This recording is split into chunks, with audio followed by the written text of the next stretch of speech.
Radio USA ਵੇਖ ਅਤੇ ਸੁਣ ਰਹੇ ਹੋ ਤੁਸੀਂ। ਪ੍ਰੋਗਰਾਮ ਹੈ ਖਬਰ ਤੇ ਨਜ਼ਰ। ਇਸ ਪ੍ਰੋਗਰਾਮ ਦੇ ਵਿੱਚ ਮੇਰੇ ਨਾਲ ਹੁੰਦੇ ਨੇ ਮਿੰਟੂ ਗੁਲਸਰੀਆ ਜੀ। ਖਬਰਾਂ ਦਾ ਵਿਸ਼ਲੇਸ਼ਣ ਹੁੰਦਾ ਹੈ ਤੇ ਸਭ ਤੋਂ ਪਹਿਲਾਂ ਸਵਾਗਤ ਕਰਦੇ ਹਾਂ ਤੇ ਫਿਰ ਖਬਰਾਂ ਦੇ ਵੱਲ ਵਧਾਂਗੇ। ਸਤਿ ਸ਼੍ਰੀ ਅਕਾਲ ਮਿੰਟੂ ਜੀ। ਜੀ ਸਤਿ ਸ਼੍ਰੀ ਅਕਾਲ ਜੀ, ਸਾਰਿਆਂ ਨੂੰ ਸਤਿ ਸ਼੍ਰੀ ਅਕਾਲ ਜੀ। ਸੋ ਖਬਰਾਂ ਦੇ ਵੱਲ ਵਧੀਏ ਤੇ ਭਾਈ ਅਮਰਤਪਾਲ ਸਿੰਘ ਦੇ ਸਾਥੀਆਂ ਵੱਲੋਂ ਪਟੀਸ਼ਨਾਂ ਚੁੱਕੀਆਂ ਜੀ, ਕੀ ਹੈ ਮਾਮਲਾ? ਜੀ ਬਿਲਕੁਲ, ਦੇਖੋ ਇਹ ਜਿਹੜੀਆਂ ਪਟੀਸ਼ਨਾਂ ਚੁੱਕੀਆਂ ਗਈਆਂ ਨੇ, ਐਕਚੁਅਲ ਦੇ ਵਿੱਚ ਕੀ ਹੈ ਕਿ ਇਹ ਸਾਰਾ ਕੁਛ ਹੈ ਜਿਹੜਾ ਉਹ ਕਹਿ ਲਓ ਕਿ ਸਮੇਂ ਦੀ ਜ਼ਰੂਰਤ ਹੁੰਦਾ ਹੈ ਜਾਂ ਕਾਨੂੰਨ ਦਾ ਵੀ ਤਕਾਜ਼ਾ ਹੁੰਦਾ ਹੈ। ਤਾਂ ਇਹਨਾਂ ਨੂੰ ਪਟੀਸ਼ਨ ਵਿਡਰਾਅ ਕਹਿੰਦੇ ਨੇ ਕਿ ਪਟੀਸ਼ਨ ਜਿਹੜੀ ਵਿਡਰਾਅ ਹੋ ਗਈ ਆ। ਤਾਂ ਉਹ ਹੁਣ ਉਹਦੇ 'ਚ ਬਹੁਤ ਸਾਰੀਆਂ ਪਟੀਸ਼ਨਾਂ ਪਾਈਆਂ ਹੋਈਆਂ ਸਨ ਇਹਨਾਂ ਨੇ ਹਾਈ ਕੋਰਟ ਦੇ ਵਿੱਚ। ਜਿੱਦਾਂ ਇਹਦੇ 'ਚ ਹੈਗੀ ਸੀ ਗੁਰਮੀਤ ਸਿੰਘ ਬੁੱਕਣਵਾਲਾ ਦੀ, ਕੁਲਵੰਤ ਸਿੰਘ ਰਾਓਕੇ ਦੀ, ਭਗਵੰਤ ਸਿੰਘ ਦੀ, ਬਸੰਤ ਸਿੰਘ ਦੌਲਤਪੁਰਾ ਤੇ ਵਰਿੰਦਰ ਸਿੰਘ ਫੌਜੀ। ਇਸ ਤੋਂ ਇਲਾਵਾ ਦਲਜੀਤ ਕਲਸੀ ਦੀ ਵੀ ਇੱਕ ਅੱਡ ਤੋਂ ਪਟੀਸ਼ਨ ਹੈ, ਪਰ ਮੇਰੇ ਖਿਆਲ ਦੇ ਨਾਲ ਉਹ ਵੀ ਚੁੱਕ ਲਈ ਗਈ ਹੈ। ਤੇ ਉਹ ਹੁਣ ਜਿਹੜੀ ਪਟੀਸ਼ਨ ਆ ਉਹ NSA ਨੂੰ ਚੈਲੰਜ ਕਰਨ ਸੰਬੰਧੀ ਹੋਏਗੀ, ਯਾਨੀ ਫਰੈਸ਼ ਪਟੀਸ਼ਨ ਜਿਹੜੀ ਆ ਉਹ ਦਾਇਰ ਕੀਤੀ ਜਾਏਗੀ। ਦਰਅਸਲ ਕੀ ਹੈ ਕਿ ਦੇਖੋ ਜਿਹੜੇ ਇਸ ਟਾਈਮ ਅੰਦਰ ਨੇ ਉਹਨਾਂ ਦੇ ਵਕੀਲਾਂ ਨੇ ਬੀਤੇ ਦਿਨੀ ਗੱਲਬਾਤ ਕੀਤੀ, ਪਰਿਵਾਰ ਮਿਲੇ, ਤਾਂ ਉਹ ਸਾਰੀ ਜਾਣਕਾਰੀ ਜਿਹੜੀ ਹੈ ਉਹ ਉਹਨਾਂ ਤੋਂ ਪ੍ਰਾਪਤ ਕੀਤੀ ਹੋਏਗੀ। ਹੁਣ ਇਹ ਜਿਹੜੀਆਂ ਪਟੀਸ਼ਨਾਂ ਸੀ ਇਹ ਅੱਡ ਤੋਂ ਇਸ ਕਰਕੇ ਸੀਗੀਆਂ ਕਿ ਜੋ ਗਰਾਊਂਡਸ ਵਗੈਰਾ ਹੈਗੇ ਨੇ ਉਹ ਸਾਰਾ ਕੁਛ ਹੈ ਜਿਹੜਾ ਮਤਲਬ ਕਿ ਜੋ ਇੱਕ ਤਾਂ ਮਿਲਣ ਦਿਓ ਤੇ ਦੂਸਰਾ ਵੀ ਇਹ ਜਾਣਕਾਰੀ ਲੱਗ ਸਕੇ ਕਿ ਬਈ ਐਕਚੁਅਲ ਦੇ ਵਿੱਚ ਕਿਹੜੇ ਕਿਹੜੇ ਗਰਾਊਂਡਸ ਨੇ ਜਿਨ੍ਹਾਂ ਦੇ ਸਿਰ ਤੇ ਇਹ NSA ਲੱਗਾ ਹੈ। ਤਾਂ ਹੁਣ ਦੋਵੇਂ ਚੀਜ਼ਾਂ ਉਹ ਤੇ ਹੋ ਗਈਆਂ, ਨਾਲੇ ਤੇ ਮੁਲਾਕਾਤ ਹੋ ਗਈ, ਨਾਲੇ ਹੁਣ ਜਿਹੜੇ ਗਰਾਊਂਡਸ ਨੇ ਉਹ ਸਾਹਮਣੇ ਆ ਹੀ ਗਏ ਤਕਰੀਬਨ। ਇਹ ਤਾਂ ਸਾਰਾ ਕੁਝ ਪਤਾ ਲੱਗ ਹੀ ਗਿਆ।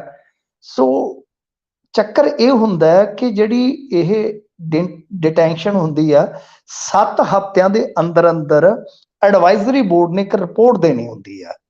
ਤਾਂ ਮਾਮਲੇ 'ਚ ਜੋ ਅੰਮ੍ਰਿਤਸਰ ਦੇ ਹੈਗੇ ਨੇ ਜਿਨ੍ਹਾਂ ਨੂੰ ਆਪਾਂ DC ਕਹਿ ਦਿੰਦੇ, ਉਹ ਫਿਰ ਜਿਹੜੇ ਦਿਹਾਤੀ ਪੁਲਿਸ ਦੇ ਜਿਹੜੇ ਹੈਗੇ ਨੇ ਮਤਲਬ ਕਿ ਮੁਖੀ, ਉਹ ਐਡਵਾਈਜ਼ਰੀ ਬੋਰਡ ਨੂੰ ਹੁਣ ਉਹਨਾਂ ਨੇ ਉਹਨਾਂ ਦੇ ਕਾਰਨਾਂ ਦਾ ਦੱਸਤਾ, ਸਾਰੇ ਗਰਾਊਂਡਸ ਵਗੈਰਾ ਜਾ ਕੇ ਦੱਸ ਦਿੱਤੇ ਐਡਵਾਈਜ਼ਰੀ ਬੋਰਡ ਨੂੰ ਕਿ ਬਈ ਆਹ ਗੱਲ ਆ, ਆਹ ਬਾਤ ਆ, ਅਸੀਂ ਇਹਦੇ ਕਰਕੇ ਫਲਾਣੇ ਬੰਦੇ ਤੇ NSA ਲਾਇਆ। ਹੁਣ ਕਿਉਂਕਿ 2 ਮੀਟਿੰਗਾਂ ਹੋ ਗਈਆਂ ਨੇ, NSA ਲੱਗਣ ਤੋਂ ਬਾਅਦ ਖੁਦ ਐਡਵਾਈਜ਼ਰੀ ਬੋਰਡ ਵੀ ਉੱਥੇ ਚਲਾ ਗਿਆ। ਐਡਵਾਈਜ਼ਰੀ ਬੋਰਡ ਨੇ ਆ ਕੇ ਇਹਨਾਂ ਨੂੰ ਵੀ ਤਲਬ ਕੀਤਾ, ਇਹਨਾਂ ਅਫਸਰਾਂ ਨੇ ਵੀ ਜਾ ਕੇ ਜਵਾਬ ਦਾਖਲ ਕਰ ਦਿੱਤੇ। ਤਾਂ ਮਤਲਬ ਕਿ ਸਾਰੀਆਂ ਚੀਜ਼ਾਂ ਤਾਂ ਔਨ ਪੇਪਰ ਆ ਗਈਆਂ ਨਾ। ਹੁਣ ਜਦੋਂ ਔਨ ਪੇਪਰ ਆ ਗਈਆਂ ਤਾਂ ਮਤਲਬ ਕਿ 7 ਦਿਨ ਦੇ ਅੰਦਰ ਅੰਦਰ ਜਿਹੜੀ 7 ਹਫ਼ਤੇ ਦੇ ਅੰਦਰ ਅੰਦਰ 7 7 49 ਦਿਨ ਜਾਨੀ ਤਾਂ ਤਕਰੀਬਨ ਲਾ ਲਓ ਕਿ ਹੁਣ ਦਿਨ ਤੇ ਆਲਮੋਸਟ ਪੂਰੇ ਹੋ ਗਏ ਨੇ। ਜੇ ਆਪਾਂ ਦੇਖੀਏ ਦਿਨ ਤਾਂ ਆਏ ਲਓ, ਹੁਣ 10-12 ਦਿਨ ਜਿਹੜੇ ਰਹਿ ਗਏ ਸੋ ਰਹਿ ਗਏ ਆ। ਤਾਂ ਉਸ ਤੋਂ ਬਾਅਦ ਕੀ ਹੈ ਕਿ ਉਹ ਐਡਵਾਈਜ਼ਰੀ ਬੋਰਡ ਨੇ ਉਹ ਜੋ ਉਹਨਾਂ ਦੇ ਬਿਆਨਾਤ ਨੇ ਜੋ ਇਸ ਵੇਲੇ ਜੇਲ੍ਹ 'ਚ ਉਹਨਾਂ ਦੇ, ਤੇ ਦੂਸਰੇ ਪਾਸੇ ਜੋ ਸਰਕਾਰੀ ਪੱਖ ਹੈ ਉਹ ਸਾਰੇ ਗਰਾਊਂਡਸ ਜਿਹੜੇ ਆ ਉਹ ਫਿਰ ਉੱਥੇ ਉਹਨਾਂ ਨੇ ਰਿਪੋਰਟ ਦੇ ਰੂਪ 'ਚ ਰੱਖਣੇ ਆ। ਜਦੋਂ ਸਾਰਾ ਕੁਝ ਹੁਣ ਔਨ ਰਿਕਾਰਡ ਆਈ ਜਾਏਗਾ ਤਾਂ ਫਿਰ ਉਹ ਪਟੀਸ਼ਨਾਂ ਦਾ ਕੋਈ ਮਾਇਨਾ ਨਹੀਂ ਰਹਿੰਦਾ। ਤਾਂ ਹੁਣ ਇਹ ਪਟੀਸ਼ਨਾਂ ਦੁਬਾਰਾ ਪੈਣਗੀਆਂ, ਜਿੰਨੀ ਕੁ ਮੈਨੂੰ ਸਮਝ ਆ ਕਾਨੂੰਨੀ ਨੁਕਤਿਆਂ ਦੀ, ਕਿ ਇਹ ਪਟੀਸ਼ਨਾਂ ਦੁਬਾਰ ਤੋਂ ਫਾਈਲ ਕੀਤੀਆਂ ਜਾਣਗੀਆਂ। ਕਿਵੇਂ? ਕਿਉਂਕਿ ਜਦੋਂ NSA ਦੇ ਗਰਾਊਂਡਸ ਵਗੈਰਾ ਪਤਾ ਲੱਗ ਜਾਣਗੇ ਵਕੀਲਾਂ ਨੂੰ, ਤਾਂ ਫਿਰ ਉਹ ਜਿਹੜੇ ਗਰਾਊਂਡਸ ਹੋਣਗੇ ਉਹ ਉਹਨਾਂ ਨੂੰ ਕਾਊਂਟਰ ਕਰਦੇ ਆ ਪਟੀਸ਼ਨ ਪਾਉਣਗੇ ਕਿ NSA ਜਿਹੜਾ ਹੈ ਉਹ ਗਲਤ ਲੱਗਾ। ਸੋ ਜਿੰਨੀ ਕੁ ਮੇਰੀ ਸੁਝਾ ਕਹਿੰਦੀ ਆ ਉਹ ਇਹੀ ਆ ਕਿ ਪਟੀਸ਼ਨਾਂ ਜਿਹੜੀਆਂ ਇੱਕ ਵਾਰੀ ਚੁੱਕੀਆਂ ਗਈਆਂ ਨੇ, ਇੱਕ ਵਾਰੀ ਵਿਡਰਾਅ ਕੀਤੀਆਂ ਗਈਆਂ ਨੇ, ਪਰੰਤੂ ਫਰੈਸ਼ ਪਟੀਸ਼ਨਾਂ ਤੁਸੀਂ ਦੇਖਿਓ ਜਿਵੇਂ ਹੀ ਇਹ ਰਿਪੋਰਟ ਆ ਜਾਏਗੀ ਤਿਵੇਂ ਹੀ ਨਾਲ ਦੀ ਨਾਲ ਫਰੈਸ਼ ਪਟੀਸ਼ਨਾਂ ਵੀ ਤੁਹਾਨੂੰ ਦੇਖਣ ਨੂੰ ਮਿਲਣਗੀਆਂ। ਜੀ, ਸੋ ਇਹ ਡਿਵੈਲਪਮੈਂਟਸ ਹੁੰਦੀਆਂ ਰਹਿੰਦੀਆਂ ਨੇ, ਨਾਲੋਂ ਨਾਲ ਇਹ ਚੱਲਦਾ ਹੈ ਤੇ ਕਾਨੂੰਨੀ ਨੁਕਤੇ ਨੇ ਜਿਸ ਤਰ੍ਹਾਂ ਤੁਸੀਂ ਸਮਝਾਇਆ। ਪਰ ਆਪਾਂ ਅੱਗੇ ਵਧੀਏ। ਕੇਜਰੀਵਾਲ ਸਾਹਿਬ ਨੂੰ ਘਰ ਦੀ ਰੈਨੋਵੇਸ਼ਨ ਕਰਾਉਣੀ ਮਹਿੰਗੀ ਪੈਂਦੀ ਜਾਪਦੀ ਹੈ ਜੀ। ਬੰਗਲੇ ਤਾਂ ਹੁਣ ਸਿਆਪਾ ਪੈ ਗਿਆ, ਉਪ ਰਾਜਪਾਲ ਨੇ ਮੰਗਿਆ ਰਿਕਾਰਡ। ਨਹੀਂ, ਤੁਸੀਂ ਬੰਗਲੇ ਦੀ ਕਿਹੜੀ ਗੱਲ ਕਰਦੇ ਜੇ? ਇਹਨਾਂ ਦੇ ਵੀਡੀਓ ਦਾ ਇੱਥੇ ਇੱਕ ਮੰਤਰੀ ਦਾ ਸਿਆਪਾ ਪਿਆ ਖਲੋਤਾ ਹੈ। ਅੱਜ ਸੁਖਪਾਲ ਖਹਿਰਾ ਰਾਜਪਾਲ ਨੂੰ ਉੱਥੇ ਜਾ ਕੇ ਦੇ ਆਇਆ ਵੀਡੀਓ, ਉਹਦੇ 'ਚ ਹੁਣ ਪਤਾ ਨਹੀਂ ਕੀ ਕੁਛ ਨਿਕਲੇਗਾ। ਕਹਿੰਦੇ ਵੀ ਇਹ ਵੀ ਵੀਡੀਓ ਬੜੀ ਕਸੂਤੀ ਹੈ। ਇਹਦੇ ਵਿੱਚ ਇੱਕ ਮੰਤਰੀ ਜਿਹੜਾ ਹੈ ਉਹ ਰੰਗ ਰਲੀਆਂ ਮਾਣਦਾ ਕਿ ਮਨਾਉਂਦਾ ਜਿਹੜਾ ਉਹ ਕੈਦ ਆ ਕੈਮਰੇ 'ਚ। ਤਾਂ ਇੱਥੇ ਵੀ ਵਿਕਟ ਇੱਕ ਡਿੱਗਣ ਵਾਲੀ ਆ। ਤਾਂ ਜਿਹੜੀ ਦਿੱਲੀ ਦੀ ਰਾਜਨੀਤੀ ਆ, ਦਿੱਲੀ ਦੀ ਰਾਜਨੀਤੀ 'ਚ ਤੇ ਇਹਦੀ ਸ਼ੁਰੂਆਤ ਪਹਿਲਾਂ ਹੋ ਗਈ ਸੀ। ਰਾਸ਼ਨ ਕਾਰਡ ਵਾਲਾ ਮੰਤਰੀ ਇੱਕ ਬੜਾ ਮਸ਼ਹੂਰ ਹੋਇਆ ਹੋਇਆ ਸੀ। ਤਾਂ ਖੈਰ ਉੱਥੇ ਹੁਣ ਰੌਲਾ ਜਿਹੜਾ ਉਹ ਰੌਲਾ ਹੈ ਰੈਨੋਵੇਸ਼ਨ ਦਾ, ਕਿ ਬਈ ਇਹਨਾਂ ਨੇ 45 ਕਰੋੜ ਰੁਪਈਆ ਖਰਚ ਕਰ ਦਿੱਤਾ। ਆਮ ਆਦਮੀ ਪਾਰਟੀ ਵਾਲੇ ਅੱਗੋਂ ਉਹਨਾਂ ਨੂੰ ਕਹਿੰਦੇ ਆ ਕਿ ਤੁਸੀਂ 10 ਲੱਖ ਦਾ ਸੂਟ, 500 ਕਰੋੜ ਦਾ ਘਰ, ਤੇ ਇਸ ਤੋਂ ਇਲਾਵਾ ਗੋਰੇ ਗੋਰੇ ਮੁਖੜੇ ਪੇ ਕਾਲਾ ਕਾਲਾ ਚਸ਼ਮਾ, ਵੀ ਲੱਖ 1.5 ਲੱਖ ਦੀਆਂ ਐਨਕਾਂ ਪ੍ਰਧਾਨ ਮੰਤਰੀ ਦੀਆਂ, ਕੋਈ ਲੱਖ ਦਾ ਪੈਨ, ਤੇ ਤੁਹਾਨੂੰ ਉਹ ਤੇ ਦੀਦਾ ਹੀ ਨਹੀਂ ਹੈ। ਮਤਲਬ ਕਿ ਉਹਨਾਂ ਨੇ ਵੀ ਸਾਰੇ ਪੂਰੇ ਪੋਟਿਆਂ ਤੇ ਗਿਣੇ ਹੋਏ ਆ। ਤਾਂ ਮੈਨੂੰ ਮੈਨੀ ਸਾਰਾ ਕੁਝ ਚੱਲ ਰਿਹਾ ਸੀਗਾ ਰਾਜਨੀਤੀ 'ਚ। ਤੁਹਾਨੂੰ ਪਤਾ ਇਹ ਗੱਲਾਂ ਆਮ ਨੇ ਕਿ ਜਦੋਂ ਇਸ ਤਰ੍ਹਾਂ ਦੀ ਫਿਰ ਟਸਲ ਚੱਲਦੀ ਹੈ ਤਾਂ ਉਹਦੇ ਵਿੱਚ ਕੋਈ ਵੀ ਘੱਟ ਨਹੀਂ ਗੁਜ਼ਾਰਦਾ, ਜਿਹਦੇ ਹੱਥ ਜੋ ਵੀ ਲੱਗਦਾ ਉਹ ਬੋਲਦਾ ਹੀ ਆ। ਤਾਂ ਬਹਰਹਾਲ ਹੁਣ ਇਹਦੇ 'ਚ LG, ਵੈਸੇ ਵੀ ਤੁਸੀਂ ਦੇਖੋਗੇ LG ਦਾ ਹਮੇਸ਼ਾ ਉੱਥੇ ਇੱਕ ਪੁਆੜਾ ਰਹਿੰਦਾ ਹੀ ਰਹਿੰਦਾ ਹੈ। LG ਦਾ ਤੇ ਜਿਹੜੇ ਮੁੱਖ ਮੰਤਰੀ ਆ ਇਹਨਾਂ ਦਾ ਪਾਵਰ ਸਟਰਗਲ ਤੇ ਉੱਥੇ ਚੱਲਦਾ ਹੀ ਰਹਿੰਦਾ ਹੈ ਨਾ। ਜੀ ਤਾਂ ਜੀ, ਇੱਕ ਪਾਸੇ ਵਿਰੋਧੀ ਧਿਰ ਸਿੱਧੇ ਦੀ ਤੌਰ ਤੇ ਭੂਮਿਕਾ ਆਪਾਂ ਨਿਭਾਉਂਦੇ ਕਹਿੰਦੇ ਨੇ ਇੱਕ ਤਰੀਕੇ ਨਾਲ। ਹਾਂਜੀ ਹਾਂਜੀ, ਇੱਕ ਪਾਸੇ ਕੇਂਦਰ ਸਰਕਾਰ, ਦੂਸਰੇ ਪਾਸੇ ਅੱਧ ਪਚੱਦਾ ਰਾਜ ਸਰਕਾਰ। ਉਹ ਅੱਧ ਪਚੱਦਾ ਰਾਜ ਹੀ ਹੈ ਨਾ। ਦਿੱਲੀ ਜਿਹੜਾ ਪੂਰਨ ਰਾਜ ਨਹੀਂ ਹੈਗਾ, ਉਹ ਅੱਧ ਪਚੱਦਾ ਰਾਜ ਆ। ਸੋ ਇਸ ਕਰਕੇ ਉੱਥੇ ਇਹ ਸਾਰਾ ਕੁਝ ਜਿਹੜਾ ਉਹ ਚੱਲਦਾ ਰਹਿੰਦਾ। ਤਾਂ ਹੁਣ ਉਹਨਾਂ ਨੇ ਇਹਦਾ ਸਾਰਾ ਰਿਕਾਰਡ ਜਿਹੜਾ ਉਹ ਮੰਗਾ ਲਿਆ। ਇਹਦਾ ਰਿਕਾਰਡ ਜੇ ਮੰਗਾ ਲਿਆ ਤਾਂ ਇਹਦਾ ਅਰਥ ਇਹੋ ਆ, ਇਹਦਾ ਮਤਲਬ ਇਹੋ ਆ ਕਿ ਆਉਣ ਵਾਲੇ ਦਿਨਾਂ 'ਚ ਅਰਵਿੰਦ ਕੇਜਰੀਵਾਲ ਵਾਸਤੇ ਇਹ ਵੀ ਇੱਕ ਸਮੱਸਿਆ ਬਣ ਸਕਦਾ ਮੁੱਦਾ। ਕਿਉਂਕਿ ਅੱਗੇ ਬਹੁਤ ਸਾਰੀਆਂ ਫਾਈਲਾਂ LG ਕੋਲ ਇਸੇ ਤਰ੍ਹਾਂ ਪਈਆਂ ਰਹਿੰਦੀਆਂ ਨੇ, ਬੜੀਆਂ ਰੌਲੇ ਰੱਪੇ ਵਾਲੀਆਂ ਕਹਾਣੀਆਂ ਹੁੰਦੀਆਂ। ਤਾਂ ਹੁਣ ਉਸ ਤੋਂ ਬਾਅਦ ਇਹ ਇੱਕ ਐਸਾ ਮੁੱਦਾ ਹੈ ਜਿਹਦੇ ਵਿੱਚ ਗੱਲ ਕੀ ਹੈ ਕਿ ਅਰਵਿੰਦ ਕੇਜਰੀਵਾਲ ਉਰੀ ਘਿਰਦੇ ਆ। ਉਦੋਂ ਕਹਿੰਦੇ ਸੀਗੇ ਕਿ ਹਮ ਸੁਰੱਖਿਆ ਨਹੀਂ ਲੈਂਗੇ ਜੀ, हम बंगला नहीं लेंगे जी, हम गाड़ी नहीं लेंगे जी। तो वो लेंगे लेंगे वाला काम है ना ਜਿਹੜਾ ਉਹ ਫਿਰ ਵੀਡੀਓ ਵਾਡੀਓ ਨਿਕਲ ਆਉਂਦੀਆਂ ਨੇ। ਇਹਨਾਂ ਨੇ ਬਕਾਇਦਾ ਹਲਫਨਾਮੇ ਵੰਡ ਰੱਖੇ ਸੀਗੇ ਵਿਧਾਨ ਸਭਾ 'ਚ, ਉਹ ਹਲਫਨਾਮਿਆਂ ਦੀਆਂ ਕਾਪੀਆਂ, ਤਾਂ ਉੱਥੇ ਕਸੂਤੀ ਸਥਿਤੀ ਹੋ ਜਾਂਦੀ ਹੈ। ਵੈਸੇ ਰੈਨੋਵੇਸ਼ਨ ਦੀ ਕਹਾਣੀ ਸਾਰੀਆਂ ਥਾਵਾਂ ਤੇ ਇਹੋ ਹੀ ਆ। ਇੱਥੇ ਆ ਜਿਹੜਾ ਹੈਗਾ ਸੀਗਾ ਅਤੁਲ ਨੰਦਾ, ਜਿਹੜਾ AG ਸੀਗਾ, ਐਡਵੋਕੇਟ ਜਨਰਲ, ਤਾਂ ਜਦੋਂ ਸਰਕਾਰ ਬਦਲੀ ਸੀ, ਅਮਰਿੰਦਰ ਸਿੰਘ ਮੁੱਖ ਮੰਤਰੀ ਬਣੇ, ਤਾਂ ਪੈਂਦੀ ਸੱਟੇ ਉਹਨੇ 20 ਕਰੋੜ ਰੁਪਈਆ ਲਾ ਕੇ ਆਪਣਾ ਦਫ਼ਤਰ ਤੇ ਘਰ ਤਿਆਰ ਕੀਤਾ ਸੀਗਾ, ਰੈਨੋਵੇਟ ਕੀਤਾ ਸੀਗਾ। 50 ਲੱਖ ਰੁਪਈਆ ਤੇ ਅਮਰਿੰਦਰ ਸਿੰਘ ਨੇ ਵੀ ਦਫ਼ਤਰ ਤੇ ਫੂਕਿਆ, ਕਦੇ ਆ ਕੇ ਵੜਿਆ ਨਹੀਂ ਸੀ। 25 ਲੱਖ ਜਿਹੜਾ ਇਹਨਾਂ ਦਾ ਹੁੰਦਾ ਸੀਗਾ ਵਜ਼ਾਰਤ ਦਾ ਗਾਲਬ, 25 ਲੱਖ ਉਹਨੇ ਵੀ ਲਾਤਾ ਖਾਲੀ ਖਜ਼ਾਨਾ, ਖਾਲੀ ਖਜ਼ਾਨਾ। ਉਹ ਮਤਲਬ ਕਿ ਉਹਦੇ 'ਚ ਬਹਿ ਕੇ, ਦਫ਼ਤਰ 'ਚ ਬਹਿ ਕੇ, ਤੇ ਉਹ ਖਾਲੀ ਖਜ਼ਾਨਾ ਹੀ ਆਂਦਾ ਰਿਹਾ। ਤਾਂ ਖੈਰ ਇਹ ਸਾਰਾ ਕੁਛ ਹੈ ਜਿਹੜਾ ਉਹ ਚੱਲਦਾ ਹੈ। ਜਿਹਦੇ ਹੱਥ ਜਦੋਂ ਵੀ ਪੈਨ ਆ ਜਾਵੇ ਫਿਰ ਉਹ ਆਪਦੇ ਹਿਸਾਬ ਨਾਲ ਲੀਕਾਂ ਝਰੀਟਾਂ ਵਾਹੁੰਦਾ ਹੀ ਆ। ਪਰ ਇਸ ਮਾਮਲੇ ਦੇ ਵਿੱਚ, ਇਸ ਪੰਗੇ ਦੇ ਵਿੱਚ ਇੱਕ ਤਾਂ ਇਹ ਆ ਕਿ ਆਮ ਆਦਮੀ ਪਾਰਟੀ ਘਿਰ ਜਾਂਦੀ ਆ ਕਿ ਅਸੀਂ ਇਹ ਨਹੀਂ ਲੈਣਾ ਜੀ, ਅਸੀਂ ਇਹ ਨਹੀਂ ਲੈਣਾ, ਪਰ ਬਾਅਦ 'ਚ ਹੁਣ ਸਵਾਲ ਹੁੰਦੇ ਆ ਕਿ ਤੁਸੀਂ ਲੈ ਰਹੇ ਜੋ ਸਭ ਕੁਝ। ਤੇ ਦੂਸਰੇ ਪਾਸੇ ਜੋ ਉਪ ਰਾਜਪਾਲ ਆ ਉਹ ਕਾਨੂੰਨੀ ਪਚੜੇ 'ਚ ਵੀ ਫਸਾਉਣ ਨੂੰ ਫਿਰਦਾ। ਤਾਂ ਦੇਖੋ ਅੱਗੇ ਕੀ ਬਣਦਾ। ਜੀ ਜੀ ਜੀ। ਸੋ ਸੁਖਪਾਲ ਖਹਿਰਾ ਦੀ ਵੀ ਤੁਸੀਂ ਦੱਸੀ, ਉਹ ਵੀ ਹਟਦੇ ਨਹੀਂ ਪੰਗੇ ਲੈਣੋਂ, ਕੋਈ ਨਾ ਕੋਈ ਸੱਪ ਕੱਢ ਹੀ ਲਿਆਉਂਦੇ ਨੇ। ਪਰ ਇਧਰੋਂ ਵੀ ਜਿਹੜੇ ਕਹਿੰਦੇ ਸੀ ਕਿ ਅਸੀਂ ਕੋਈ ਸਹੂਲਤ ਨਹੀਂ ਲਵਾਂਗੇ, ਵੈਗਨਾਰ ਤੋਂ ਸ਼ੁਰੂ ਕੀਤਾ ਤੇ ਅੱਜ ਨਿੱਜੀ ਜਹਾਜ਼ਾਂ ਤੱਕ ਗੱਲ ਪਹੁੰਚ ਗਈ ਹੈ। ਪੰਗੇ ਤਾਂ ਪੈਣੇ ਹੀ ਨੇ। ਪਰ ਆਪਾਂ ਅੱਗੇ ਚਲੀਏ। ਗੁਰਦੁਆਰਾ ਡਾਂਗਮਾਰ ਸਾਹਿਬ ਦਾ ਮਾਮਲਾ ਸੁਲਝਾਉਣ ਦਾ ਦਾਵਾ ਹੀ ਹੈ ਜਾਂ ਫਿਰ ਸੱਚੀ ਸੁਲਝਾ ਲਿਆ ਗਿਆ ਜੀ? ਹਾਂਜੀ ਦੇਖੋ, ਇਹ ਮਾਮਲਾ ਬਹੁਤ ਪੁਰਾਣਾ ਹੈ, ਕਈ ਸਾਲ ਪੁਰਾਣਾ ਹੈ। ਤੇ ਜੇ ਸੁਲਝ ਗਿਆ ਤੇ ਬਈ ਚੰਗੀ ਗੱਲ ਆ। ਇਹਦੇ ਵਿੱਚ ਤਾਂ ਮੈਂ ਕਹੂੰਗਾ ਕਿ ਜਿਸ ਬੰਦੇ ਨੇ ਕੋਈ ਵੀ ਭੂਮਿਕਾ ਨਿਭਾਈ ਹੋਵੇ, ਉਹ ਸਾਰੇ ਬੰਦੇ ਹੀ ਬਈ ਕਿਤੇ ਨਾ ਕਿਤੇ ਕਹਿ ਲਓ ਕਿ ਸ਼ਲਾਘਾਯੋਗ ਕੰਮ ਕਰਨ ਵਾਲੇ ਨੇ। ਦੱਸਦੇ ਆ ਕਿ ਇਹਦੇ 'ਚ ਭੂਮਿਕਾ ਜਿਹੜੀ ਹੈ ਉਹ ਰਹੀ ਆ ਜੋ ਇਕਬਾਲ ਸਿੰਘ ਲਾਲਪੁਰਾ ਨੇ, ਉਹਨਾਂ ਦੀ ਜ਼ਿਆਦਾ। ਤੇ ਜੋ ਜਾਣਕਾਰੀ ਮਿਲ ਰਹੀ ਹੈ ਉਹਦੇ ਅਨੁਸਾਰ ਸਿੱਕਮ ਹਾਈ ਕੋਰਟ ਨੇ ਲੰਘੀ 27 ਅਪ੍ਰੈਲ ਨੂੰ ਸੂਬੇ ਦੇ ਵਧੀਕ ਸੋਲਿਸਿਟਰ ਜਨਰਲ ਦੀ ਅਪੀਲ ਦੇ ਮੱਦੇਨਜ਼ਰ ਸਿੱਖ ਭਾਈਚਾਰੇ ਦੇ ਹੱਕ 'ਚ ਇੱਕ ਹੁਕਮ ਪਾਸ ਕੀਤਾ ਵਾ, ਜਿਸ ਦੇ ਅਨੁਸਾਰ ਹੁਣ ਸ੍ਰੀ ਗੁਰੂ ਨਾਨਕ ਦੇਵ ਜੀ ਨਾਲ ਜੁੜੇ ਉਕਤ ਇਤਿਹਾਸਕ ਗੁਰਦੁਆਰਾ ਸਾਹਿਬ 'ਚ ਸ੍ਰੀ ਗੁਰੂ ਗ੍ਰੰਥ ਸਾਹਿਬ ਦਾ ਦੁਬਾਰਾ ਪ੍ਰਕਾਸ਼ ਕੀਤਾ ਜਾ ਸਕੇਗਾ। ਇਹਦੇ ਨਾਲ ਹੀ ਮਤਲਬ ਕਿ ਫੈਸਲੇ ਦੇ ਵਿੱਚ ਇਹ ਲਿਖ ਦਿੱਤਾ ਗਿਆ ਕਿ ਗੁਰਦੁਆਰੇ ਦੀਆਂ ਬਾਕੀ ਮਰਿਆਦਾਵਾਂ ਵੀ ਮਤਲਬ ਕਿ ਜੋ ਵੀ ਹੈ ਤਾਂ ਉਹ ਬਕਾਇਦਾ ਅਦਾ ਕੀਤੀਆਂ ਜਾਣਗੀਆਂ, ਸੋ ਬਹਾਲ ਹੋਣਗੀਆਂ। ਤਾਂ ਇਹ ਬਹੁਤ ਵਧੀਆ ਗੱਲ ਆ, ਬਹੁਤ ਵਧੀਆ ਗੱਲ ਆ। ਕਿਉਂਕਿ ਇਹ ਜੇ ਆਪਾਂ ਦੇਖੀਏ, ਘੱਟ ਗਿਣਤੀ ਕਮਿਸ਼ਨ ਨੇ 2017 'ਚ ਇਹ ਜਿਹੜਾ ਗੁਰਦੁਆਰਾ ਡਾਂਗਮਾਰ ਸਾਹਿਬ ਸੀਗਾ, ਉਹਦੇ ਬਾਰੇ ਮੀਡੀਆ ਰਿਪੋਰਟਾਂ ਦਾ ਨੋਟਿਸ ਲਿਆ ਸੀਗਾ। ਉਦੋਂ ਇਕਬਾਲ ਸਿੰਘ ਲਾਲਪੁਰਾ ਨਹੀਂ ਸਨ ਘੱਟ ਗਿਣਤੀ ਕਮਿਸ਼ਨ ਦੇ ਚੇਅਰਮੈਨ, ਪਰ ਘੱਟ ਜੀ ਗਿਣਤੀ ਕਮਿਸ਼ਨ ਨੇ ਉਸ ਵੇਲੇ ਨੋਟਿਸ ਲਿਆ ਸੀਗਾ। ਨੋਟਿਸ ਇਸ ਗੱਲ ਦਾ ਲਿਆ ਸੀਗਾ ਕਿ ਉੱਥੋਂ ਜੋ ਮਤਲਬ ਕਿ ਖਬਰਾਂ ਆਈਆਂ ਸੀਗੀਆਂ ਕਿ ਜੋ ਗੁਰੂ ਘਰ ਦਾ ਸਮਾਨ ਹੁੰਦਾ ਹੈ ਉਹ ਹਟਾ ਕੇ ਸੜਕ ਤੇ ਰੱਖ ਦਿੱਤਾ ਗਿਆ। ਤੁਸੀਂ ਹਿਸਾਬ ਲਾਓ। ਤੇ ਉਹ ਬੜੀਆਂ ਤਸਵੀਰਾਂ ਜਿਹੜੀਆਂ ਸੀਗੀਆਂ ਉਹ ਵਿਚਲਿਤ ਕਰਨ ਵਾਲੀਆਂ ਸੀਗੀਆਂ, ਉਸ ਟਾਈਮ ਦੁਖੀ ਕਰਨ ਵਾਲੀਆਂ ਸੀਗੀਆਂ।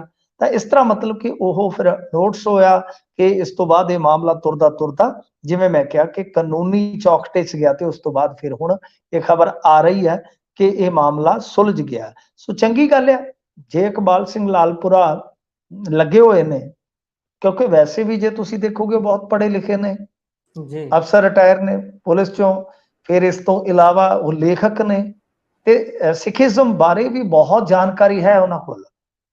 ਤੇ ਜੇ ਜੀ ਚਲੋ ਠੀਕ ਆ ਉਹਨਾਂ ਨੇ ਭਾਰਤੀ ਜਨਤਾ ਪਾਰਟੀ ਜੁਆਇਨ ਕਰ ਲਈ ਸੀਗੀ, ਚਲੋ ਕੋਈ ਨਾ ਕੋਈ ਸਿਆਸੀ ਮੰਚ ਤਾਂ ਲੱਭਦਾ ਹੀ ਹੈ। ਫਿਰ ਉਸ ਤੋਂ ਬਾਅਦ ਉਹ ਘੱਟ ਗਿਣਤੀ ਕਮਿਸ਼ਨ ਦੇ ਚਲੋ ਬਣ ਗਿਆ ਚੇਅਰਮੈਨ। ਤੇ ਜੇ ਉਹ ਸਿੱਖਾਂ ਵਾਸਤੇ ਕੁਝ ਕਰ ਰਹੇ ਨੇ ਇੱਥੇ, ਤਾਂ ਮੈਨੂੰ ਲੱਗਦਾ ਕਿ ਬਈ ਬਹੁਤ ਵਧੀਆ ਕੰਮ ਆ। ਤੇ ਹੋਰ ਵੀ ਜਿਹੜੇ ਮਸਲੇ ਹੈਗੇ ਨੇ ਉਹ ਜੋ ਹੱਲ ਕਰਵਾ ਸਕਦੇ ਆ, ਤੇ ਮੈਨੂੰ ਲੱਗਦਾ ਕਿ ਜਿਹੜੇ ਦੂਸਰੇ ਸਿੱਖ ਲੀਡਰ ਆ ਉਹਨਾਂ ਨੂੰ ਉਹਨਾਂ ਤੱਕ ਪਹੁੰਚ ਕਰ ਲੈਣੀ ਚਾਹੀਦੀ ਹੈ।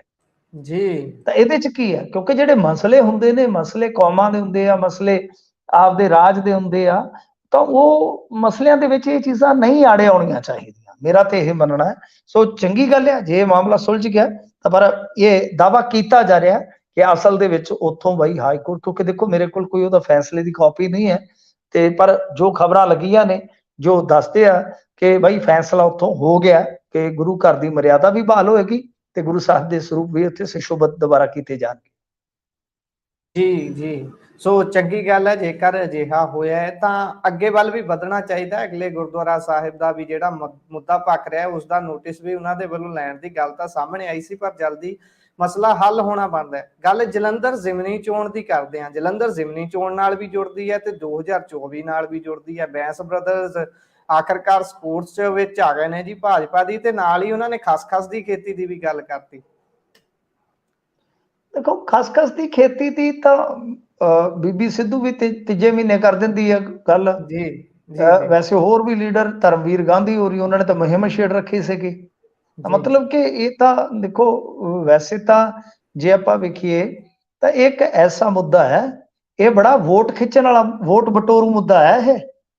ਜੇ ਮੰਨ ਲਓ ਫਰਜ਼ ਕਰੋ ਜੀ ਇੱਥੇ ਜਿੰਨੇ ਲੋਕ ਖਾਂਦੇ ਪੀਂਦੇ ਆ ਉਹਨਾਂ ਵਾਸਤੇ ਕੁਛ ਨਾ ਕੁਛ, ਮੰਨ ਲਓ ਸਾਰਾ ਤਾਂ ਨਹੀਂ, ਮਤਲਬ ਕਿ ਥੋੜੇ ਜਿਹੇ ਰਕਬੇ ਵਾਸਤੇ ਕਲਟੀਵੇਸ਼ਨ ਵਾਸਤੇ ਇਜਾਜ਼ਤ ਮਿਲ ਜਾਂਦੀ। ਸੋਚ ਕੇ ਦੇਖੋ ਜੀ ਇਹ ਮੈਂ ਇੱਕ ਤਸੱਵਰ ਕਰ ਰਿਹਾ ਇਸ ਗੱਲ ਦਾ।